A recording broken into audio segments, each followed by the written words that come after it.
بسم اللہ الرحمن الرحیم۔ صرف 5 منٹ کا مدرسہ قرآن و حدیث کی روشنی میں۔ نمبر 1، اسلامی تاریخ۔ اللہ تبارک و تعالی نے قلم کو پیدا کیا۔ اللہ تعالی ہمیشہ سے ہے اور ہمیشہ رہے گا۔ ہر چیز کو اللہ تعالی نے ہی پیدا کیا اور ایک دن اسی کے حکم سے ساری کائنات ختم ہو جائے گی اور پھر اسی کے حکم سے دوبارہ زندہ کیا جائے گا۔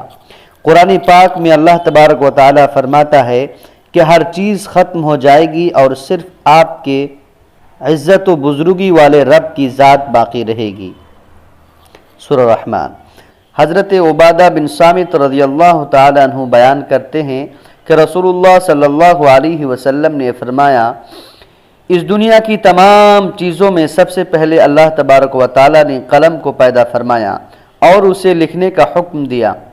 تو اس نے عرض کیا، اے میرے رب، میں کیا لکھوں؟ اللہ تعالیٰ نے اسے قیامت تک کی پوری کائنات کی تقدیر لکھنے کا حکم دیا۔ پھر اس نے اس وقت سے قیامت تک ہونے والی تمام چیزوں کو لکھ دیا۔ ایک دوسری حدیث میں رسول اللہ صلی اللہ علیہ وسلم نے فرمایا، اللہ تعالیٰ نے مخلوق کی تقدیر کو زمین و آسمان کی پیدائش سے 50,000 سال پہلے ہی لکھ دیا ہے۔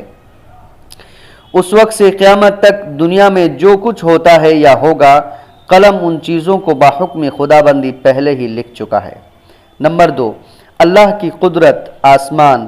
اللہ تعالیٰ نے ہمارے اوپر آسمان بنایا، روشنی کے لیے اس میں چاند، سورج اور چمکدار ستارے بنائے، اور اسی نے بغیر سہارے کے اس کو زمین پر گرنے سے روک رکھا ہے، جبکہ انسان ہلکی سی چیز کو بغیر کسی سہارے کے روک نہیں سکتا، مگر اللہ تعالیٰ نے ہزاروں سال سے آسمان کو بغیر ستون کے روک کر اپنی زبردست قدرت کا اظہار کیا ہے، اور لوگوں کو اس میں غور و فکر کرنے کی دعوت دیتے ہوئے فرمایا، کیا وہ نہیں دیکھتے کہ آسمان کو بغیر ستون کے کیسے بلند کیا گیا ہے؟ نمبر 3، ایک فرض کے بارے میں چند باتوں پر ایمان لانا۔ رسول اللہ صلی اللہ علیہ وسلم نے فرمایا، جب تک کوئی بندہ ان 4 باتوں پر ایمان نہ لائے تو وہ مومن نہیں ہو سکتا۔ نمبر 1، اس بات کو گواہی دے کہ اللہ کے علاوہ کوئی عبادت کے لائق نہیں۔ نمبر 2، اس کی بھی گواہی دے کہ میں اللہ کا رسول ہوں، اس نے مجھے حق کے ساتھ بھیجا ہے۔ نمبر 3، مرنے اور پھر دوبارہ زندہ ہونے کا یقین رکھے۔ نمبر 4، تقدیر پر ایمان لائے۔ نمبر 4، ایک سنت کے بارے میں سنت پر عمل کرنا۔ رسول اللہ صلی اللہ علیہ وسلم نے فرمایا، اگر تجھ سے یہ ممکن ہو کہ تو صبح سے شام اس طرح کرے کہ تیرے دل میں کسی سے کینہ اور کھوٹ نہ ہو تو ایسا ہی کر۔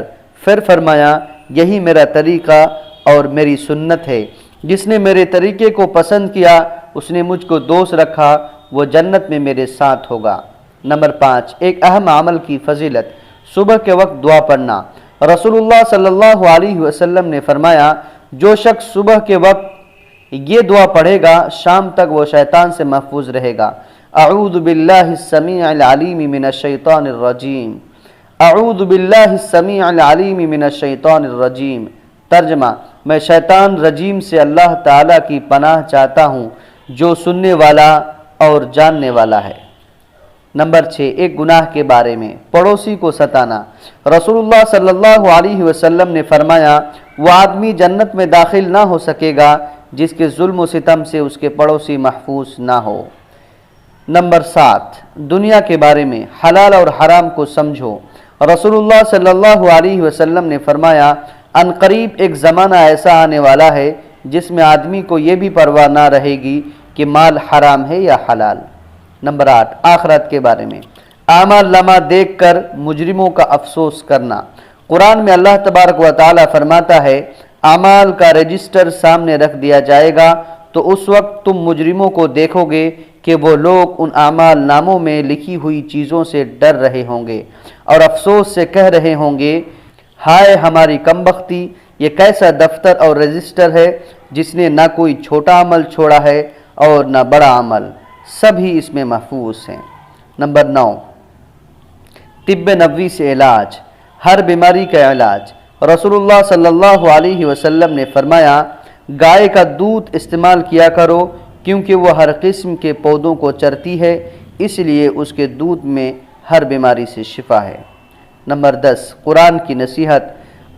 قرآن میں اللہ تبارک و تعالی فرماتا ہے، اے ایمان والو، تم صبر اور نماز کے ذریعے مدد حاصل کرو، بے شک اللہ تعالی صبر کرنے والوں کے ساتھ ہے۔